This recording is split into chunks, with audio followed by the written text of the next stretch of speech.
At least 1.5 million Americans are now infected with the AIDS virus. Around the world, it has infected countless millions more. The death toll is in the tens of thousands and rising. There still is no cure and no effective treatment. Yeah, scary. Talk about scary. Did you see that show on AIDS last night on Channel 4? They had this guy on it, like he was about to die. I heard about this kid who got it. They wouldn't even let him go to school. Well, I sure wouldn't want to go to school with someone who had AIDS. I mean, what if you caught it from him? Awareness program. The ads I see on TV that the government is sponsoring, it really only scares you. They're not giving a lot of information, but I feel like I'm getting a lot of information from other places.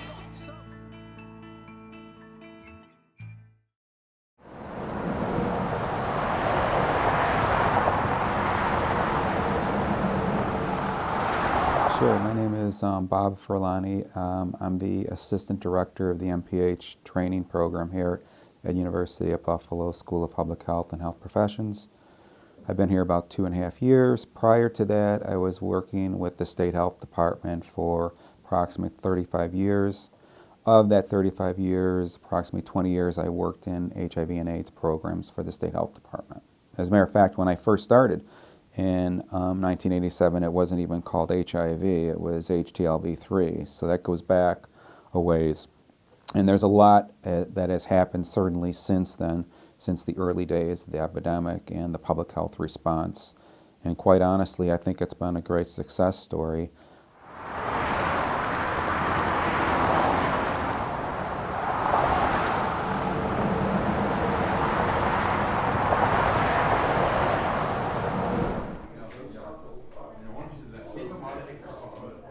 People, they think that if someone gets HIV, they will be promiscuous. So it's worse, especially for the female, but because you don't know. The men will just believe that this woman was promiscuous, that's why they get HIV. And then I tell you, there's two places that are so marginalized that there are people who still believe that maybe they will be bewitched. They will go to the traditional healer, seek alternative treatment, but when everything is HIV, they'll be in denial. So still that is happening because of the cultural beliefs, this strong belief that a lot of there are witches out there. So that's what affects the African population in terms of the HIV. That's why sometimes we end up seeing people who are coming with really advanced disease because they have their own beliefs. Because people still have that kind of mindset, okay, say, okay, HIV, okay, dirty disease. So unfortunately, it's not, it's not what we can do, unfortunately. We can technically address it by developing new medication, provide the best regimen for the patients. However, I think it's probably also you guys can help that to spread the message. It's just disease, okay? It's a disease, and then we should treat them equally. It's not like, okay, there's a better disease, there's a worse disease. Okay, unfortunately, people have that mindset to say, okay, this is the sexually transmitted disease, and then push that into go get into that kind of the social stigma, and then say, oh, this is a bad disease.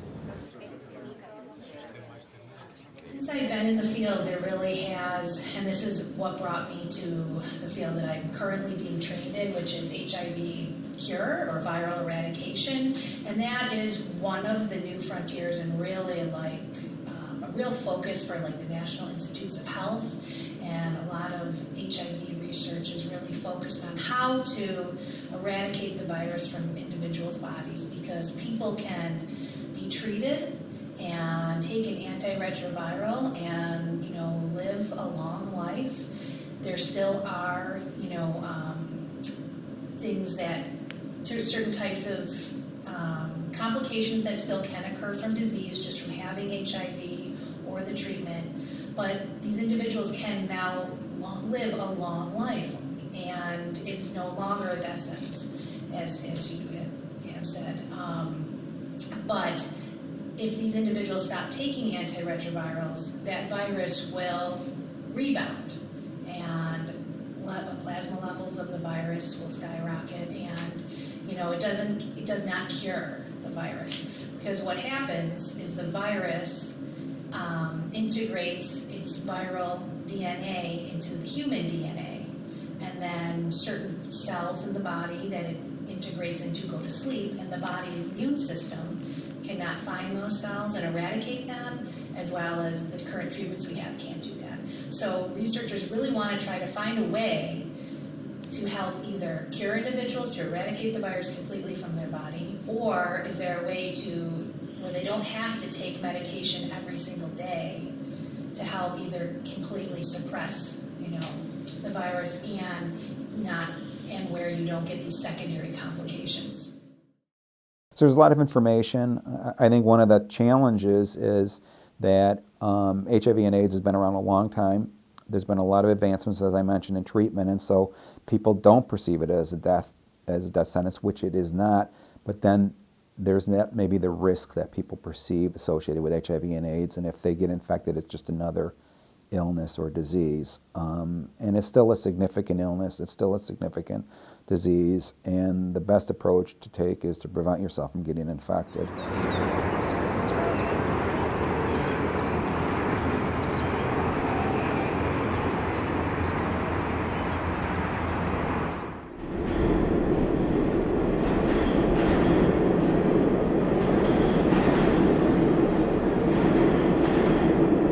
But I hope you'll keep in mind one important truth.